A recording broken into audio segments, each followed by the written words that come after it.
Everyone. This is Simon with AvaTrade. Welcome to our weekly webinar. I apologize for not having the webinar last week. There was some technical difficulties. Hopefully it won't happen again. So welcome everyone. And for new people, just to explain what we're trying to do here, mapping out your week ahead, that's the title. And you can explain it with my favorite phrase that traders like to use when they say, you plan your trade, then you trade your plan. And it simply says that it's good to spend a little bit of time to get your thoughts organized, to analyze the market. In this case, where we're talking about trading, it applies to every aspect of our lives. But especially in trading, you have to have a plan. You have to have your risk calculated. You have to look at opportunities and have your plan and then stick to it. And that just removes unnecessary chaos from your trading. A few things about myself. My name is Simon Friedman. I'm a senior account manager with AvaTrade. I started my trading career as a prop trader back in New York City in June of 2000. So it's over 25 years. I did it for about 11 years, and then I moved on and also started to mentor and educate others, and I'm very happy to have this great opportunity to be assisting our customers at AvaTrade. The agenda, as usual, we speak about indices, stocks, commodities, FX. As usual, I prepare some screenshots from important articles. We'll take a look at economic calendar. We'll take a look at winners and losers, and we'll also move, of course, to the technical part of it. We'll take a look at the charts and try to analyze it. Risk warning, you can find the full statement at avatrade.com. And of course, everything we do here is purely educational. We do not suggest any trades, and we don't give any trading signals here. Social media channels, please feel free to register or sign up or subscribe. You have Telegram, you have X, you have my favorite YouTube channel here with a lot of information, including educational material, tutorials, and webinars. If you missed the webinar, don't stress. You can find the webinars are being recorded and posted on YouTube, so at any point you can watch them. So about last week, right? We're in the war, right? The war with Iran started a week ago, a little bit over that, and it's been super intense. Of course, you've seen articles, you've seen reports and other things. The main concern remains the oil, so we'll take a look at all the energy commodities flying, huge moves to the upside. On top of that, we had the NFP numbers, totally disappointing. We had actually a loss, not a single job added. Instead, we lost 92,000 jobs. That's the latest report. The expectation was to see the gain of 60,000 jobs. So it's about 150,000 difference from what was expected, right? Also, unemployment jumped from 4.3 to 4.4. So Friday, it was a sell-off in the market. Also, what added to that sell-off, that when Trump said that he is not going to negotiate with Iran, he just wants a full capitulation. So that added more gravity to the markets and more energy to the oil prices to move higher. We'll take a look when we get there. So a few articles here. As I said, these are from Market Watch and Barron's. It's nice they put here the key points. So if we are lazy, we can just get the idea here with the key points. And that's why actually I'll use this very practical. So here's the first article. Trump calls for regime change after US-Israel attack on Iran. Markets should brace for more than June's brief military campaign. And the key points: United States and Israel launched attack on Iran with Donald Trump stating the objective is to eliminate threats from the Iranian regime. Stock could see a difficult start to March given the cloud of uncertainty around the Iran conflict and sweeping through the markets. AI jitters, right? Jitters. President Trump asserted Iran rejected deals and resumes the nuclear program, threatening to destroy its missile industry and navy. It's the first one. Here's the oil. Spike in oil prices triggered talk of an economic doomsday scenario. President Trump calling for an unconditional surrender by Iran didn't help oil market Friday. That's something I just mentioned a few minutes ago. U.S. WTI and global Brent crude oil prices recorded their largest weekly gains ever, rising nearly 36 and 26% respectively. Oil prices above 140 for Brent, 138 for WTI are considered doomsday levels for global economies. Disruption in the Strait of Hormuz and prolonged high prices could severely impact the global economy and cause inflation. Here's another one. Crude oil futures haven't been this overbought since 1990. That doesn't mean the rally's over. Key points. Crude oil futures rose 12% on Friday and were on track for biggest weekly advance on record. The relative strength index for crude is indicating an overbought condition not seen since August 7, 1990. Historically, the overbought conditions has not prevented crude oil from soaring higher. All right. Here's another one. It's all about oil, as you could see. Why $100 oil is now in sight. Who wins, who loses? Key point. Iran is lashing out everywhere in the region and oil infrastructure is on target list. Oil prices have risen 25% since Iran war began, with the international benchmark exceeding $90 on Friday for the first time since 2024. Iraq is cutting over half of its oil production. Kuwait has reduced output due to full storage. If you remember when the war started, when Russia started the war with Ukraine, the oil jumped to around 130 briefly, right? So everything is possible. Here's the bank, and that's something that I mentioned. We're going to take a look when we get to the charts. I always mention we should watch the banks. Banks signal the turn in the market very clearly. Another rough Friday for banks. Brokerage stocks as oil spikes and job reports disappoints. Financial stocks were falling on Friday as the U.S. economy shed 92,000 jobs and Iran war roiled oil markets. The key KBW Nasdaq Bank Index fell 3.7%, while the Vanguard Financial ETF dropped 2.4% amid stagflation fears. Concern over the Federal Reserve rates, stubborn inflation, private credit, and AI disruption also weighed on financial shares. All right, so as you could see, oil and banks. We're going to take a look at them now. We're approaching the Fed's meeting on the 18th. As of now, it's almost zero probability. As of now, it says it's 3.7% probability of the rate cut. The Feds are concerned about inflation. Not with the oil prices skyrocketing, the inflation report's going to show, the next one, I guess, is going to show high inflation, at least for oil, that's for sure, for the energy. So as of now, almost no cut here. Now, economic calendar, just important to mention a few important things for new people that are not familiar with this. Economic calendar is public information. You can access it on our web trader or the web, or you can just Google it. It's available to everyone, and I think every trader should know about these things ahead of time so you wouldn't be caught by surprise with those spikes. So what I do here, I take out the high impact events only, and here you have the time is in GMT, just kind of to make it for everyone. So here we go.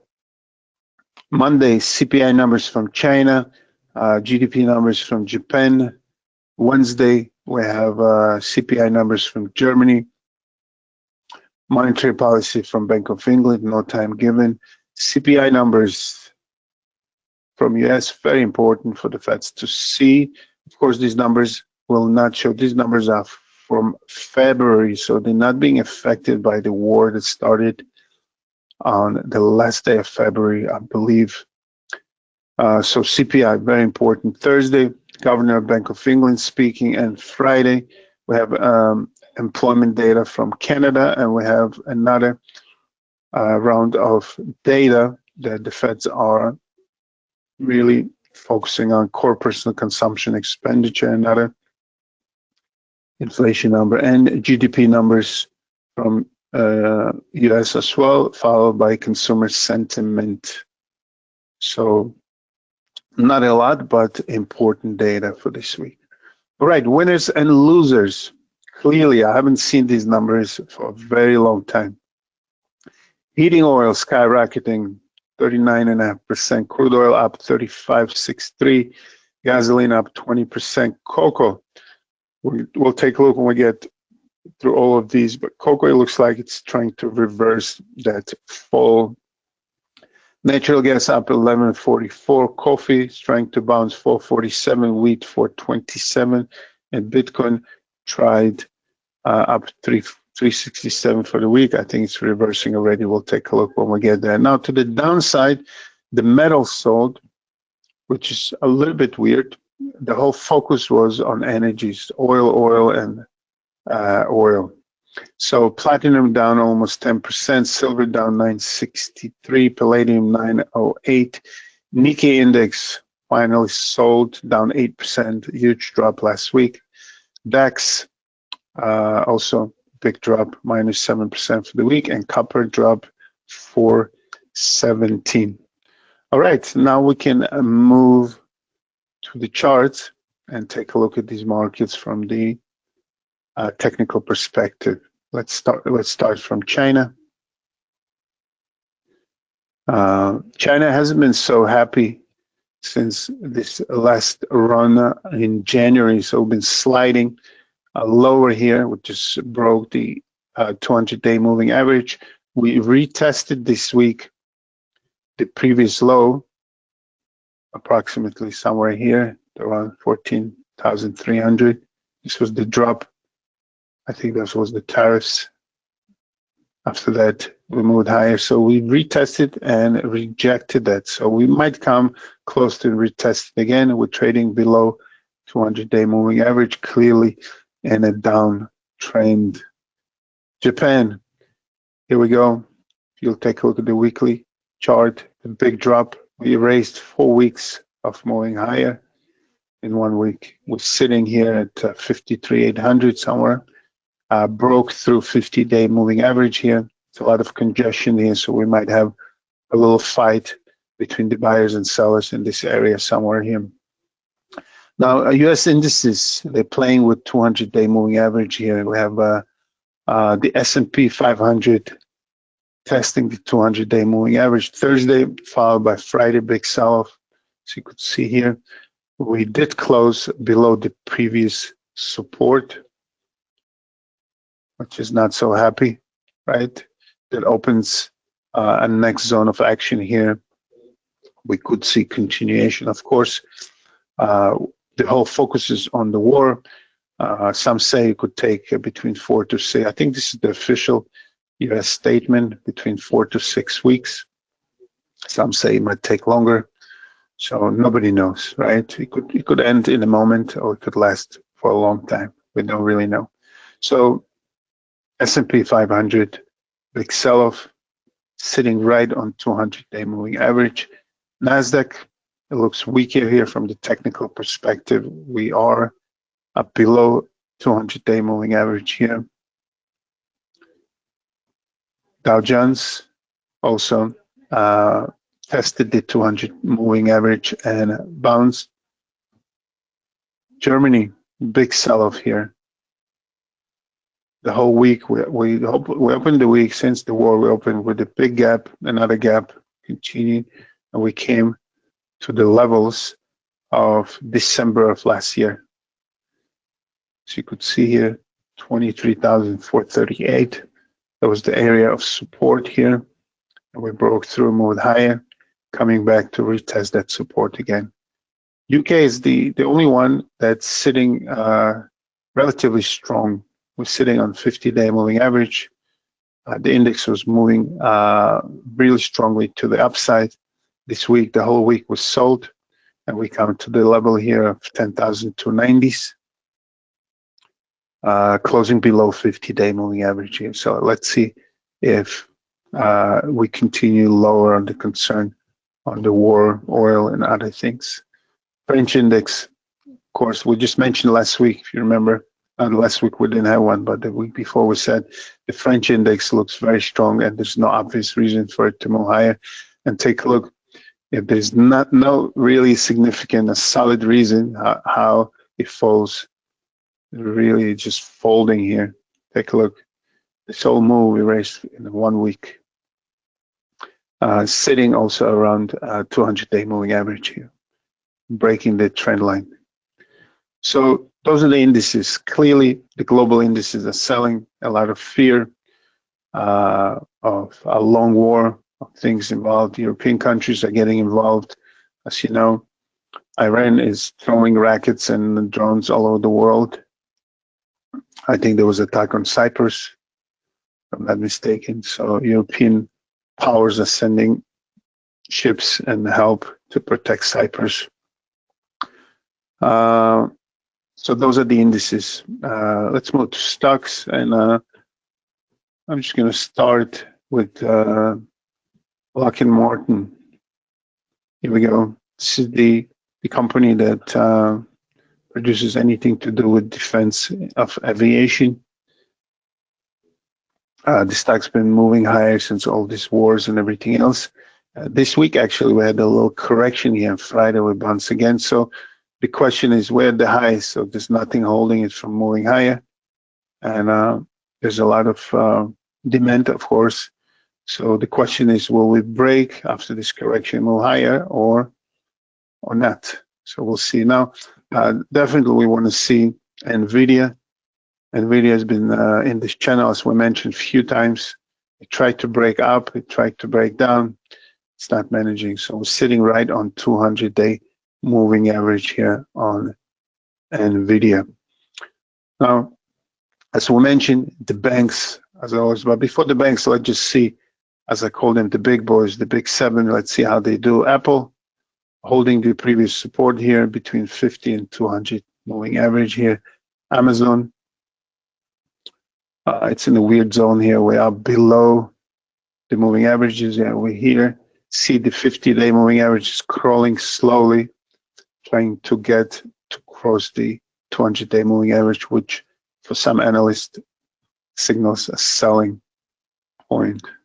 Microsoft actually this week is, I mean, it's been super weak. I think it was the weakest of the group. It's been actually having every single day in green. So maybe something's happening there.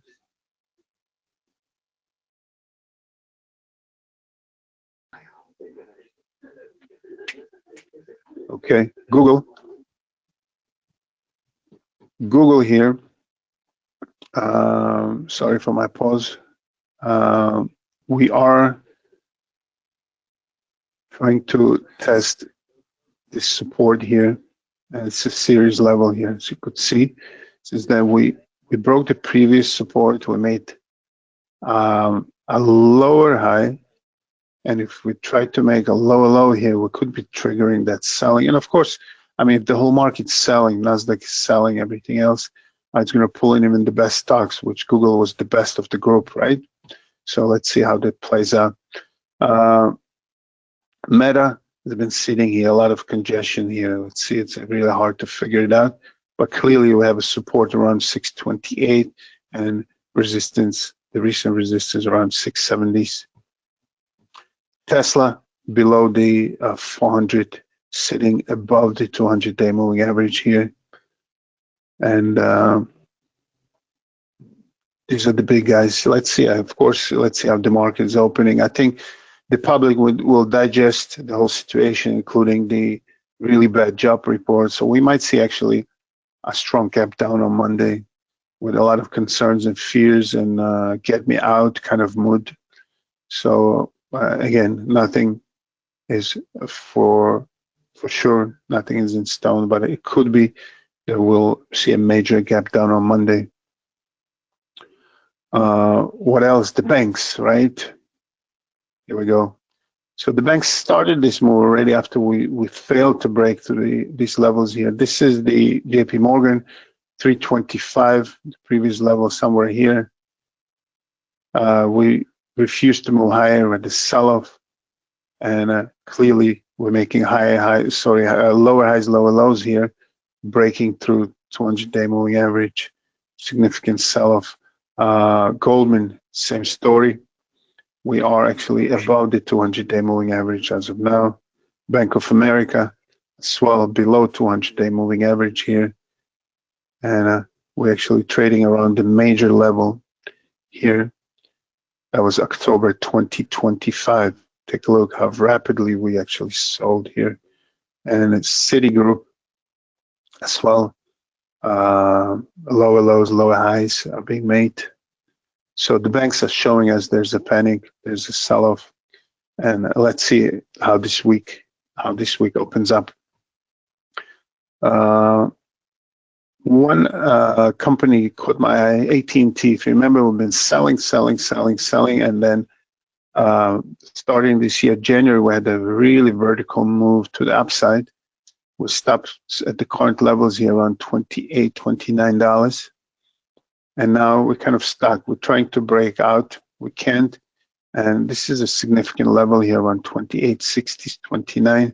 So if the market decides to pull in, we might see actually a little diving here to the downside. Okay, these are the stocks. Let's move. Oh, one more thing, very important. I made a note.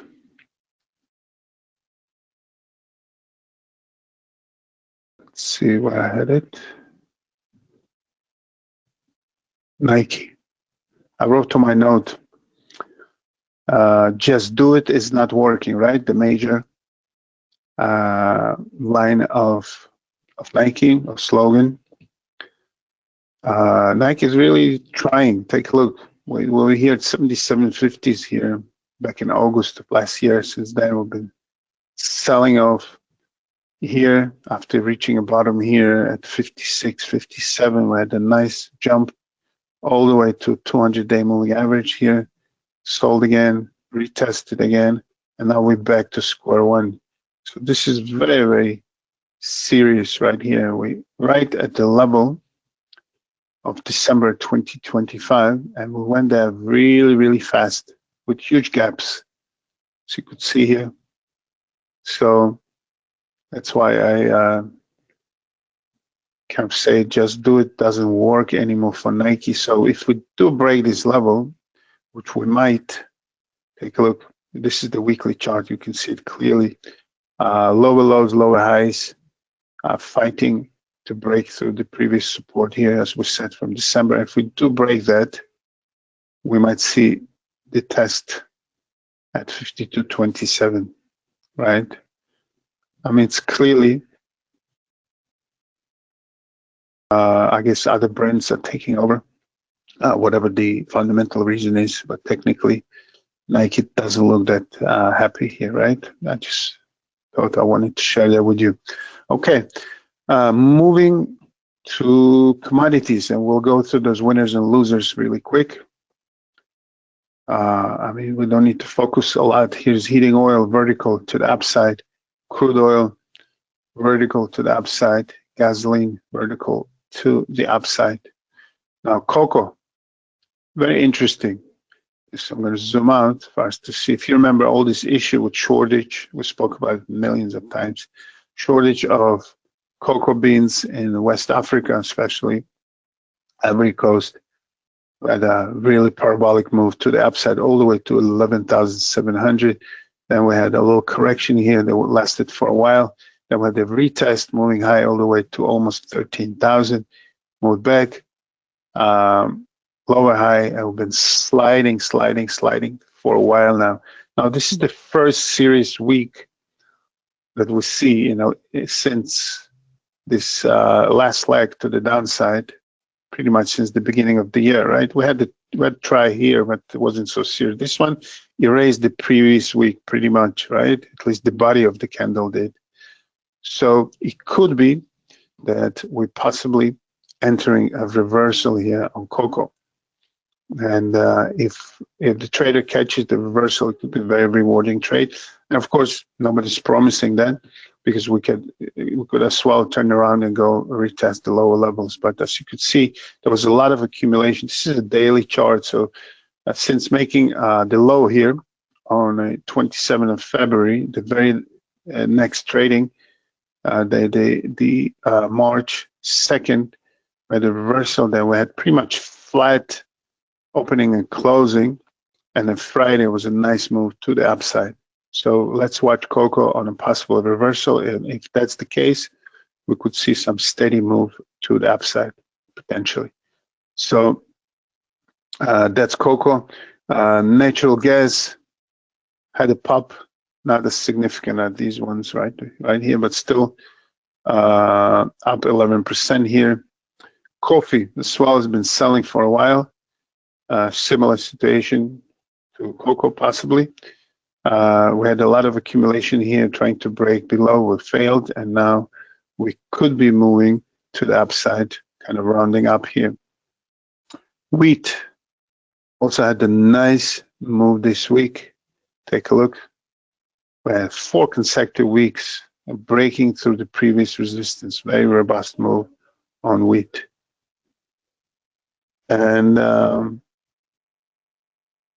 to the downside, we have platinum had a selling week, down 977. This is the weekly chart here. Silver also a losing week, down 963, and palladium a losing week, down 908. The indices we spoke about, Nikkei and DAX. Now another loser was copper as well. We moved lower here. This is the weekly chart, erasing almost 2 weeks of moves to the upside. And in general, this level, you could see it clearly here. This is the move before this drop with the tariff games of Trump.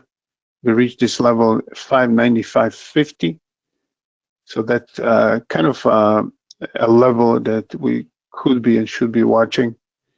595.50. So we just broke it to the downside, and we could see possible continuation to the downside here. So these are the winners and the losers. Of course, we want to see what gold is doing, right? It did sell as well, had a selling week here, but we're still holding very strong on gold. So you could see here the 50-day moving average is not broken. So gold is clearly remains in an uptrend here. So that's as far as commodities. Let's take a look at Forex. Dollar's been strong, I think, because of oil. Oil, as you know, is being quoted in US dollars, bought and sold. All the transactions are made in US dollars. So you see dollar has been super strong since the beginning of the war. The whole week we had a nice move to the upside. We did break the previous resistance here, but we never closed above. So there's still a cautious mood here about the dollar, right? We did have few tails, especially here. I think this is Tuesday, the second day of the week, and we couldn't break it. So before, let's just go to the majors. Euro has been selling, right? It's just a mirror image here. So you could see here, we're trying to break this level. We couldn't. Pound also has been selling, trading below 200-day moving average. Aussie dollar is holding strong here, right? And New Zealand dollar sold below the previous support. Swiss franc, dollar moved higher. We did retest this level here this week, 0.7876, and then we're selling again. USD CAD, so you could see here, this is all about oil, as Canadian dollar is very sensitive to the oil prices. It's a strong correlation here. So as the oil moved strongly on Friday, you see the dollar sold against the Canadian dollar. Now yen against the dollar is a very key point here. Dollar yen is trying to break this level. This is the first attempt we had back in November. Then we couldn't break it, then we did, came right back. So this level here, current level 157.86, the current level approximately, that's the number, is the strong resistance that we're trying to break. Now the rest of the currencies are kind of strong against the yen. Pound is strong, moving higher. Aussie remaining strong against the yen. Canadian is just breaking records against the yen due to the oil prices, of course. And Swiss franc is trying to retest kind of a triple topping here against the yen, which is very serious. So we want to watch the Swiss yen here. And Euro yen is trading in the channel, as we mentioned a while ago. New Zealand flat. Now, one currency pair that it's worth watching here. Euro selling against the pound here. It's a big sell-off here this whole week, as you could see here. So we want to watch that, which broke through 250-day moving average here. If it continues, we might see, I mean, it's no brainer. This is our strong support, right? And this is our resistance. So we kind of closer to support level. If this continues, we might come retest these levels. Otherwise, we've been sitting in this channel for a while now, right? That's as far as currencies. I just want to see one more thing. USD NOK, as Norway is producing oil as well. Here we go. Friday, dollar sold against the Norwegian krona as well. It's not a very popular pair, but it is sensitive to oil. So that's it pretty much about the currencies. And as usually for dessert, let's take a look what's happening in cryptocurrencies. As we said, Bitcoin was up 367 for the week. This was, and since then we've been really sitting here. Trading is 67,900 currently. Doesn't look that strong, right? And XRP, so you could see here, it's funny, if somebody put like a very strong concrete floor that we cannot break through. Take a look, this 134 level approximately has been really unbreakable. We had a few attempts, but you could see here, it's just really a strong line that's holding it. 134.51, that's my level here, and we're really holding. To the upside, the last high was 147.19. So this is our tight channel here, about 13 cents, right? 12, 13 cents on XRP. And let's take a look what Ethereum is doing. Similar to XRP, it's level has been holding, so we're stuck in this narrow range here, about 2,000, 19,000 to 21,000, right? Sorry, 1,900 to 2,200 on Ethereum. All right, I think that's it. I will not bore you anymore. We all know what's the focus. The focus is the war in Iran. Nobody knows how long and how it's going to play. We have winners and losers here. We have economic calendar that gives us CPI numbers and core consumption expenditures, gross domestic or GDP, and consumer sentiment. So it's going to be a very busy week. And so we're entering the second week of the war. Just to remind us, the last war or action with Iran took 12 days. We're We are already 8 days into this war. This time doesn't look that it's ending anytime soon. A lot of parties are being involved, a lot of panic, a lot of concern from all over the world. So that's something to focus on. Don't forget about the social media. Follow us on Telegram, X, and YouTube. If you're watching on YouTube, please don't forget to click likes, only if you like it. And thank you, everyone. And hopefully we'll be back next week. Take care. Have a wonderful week. All the best.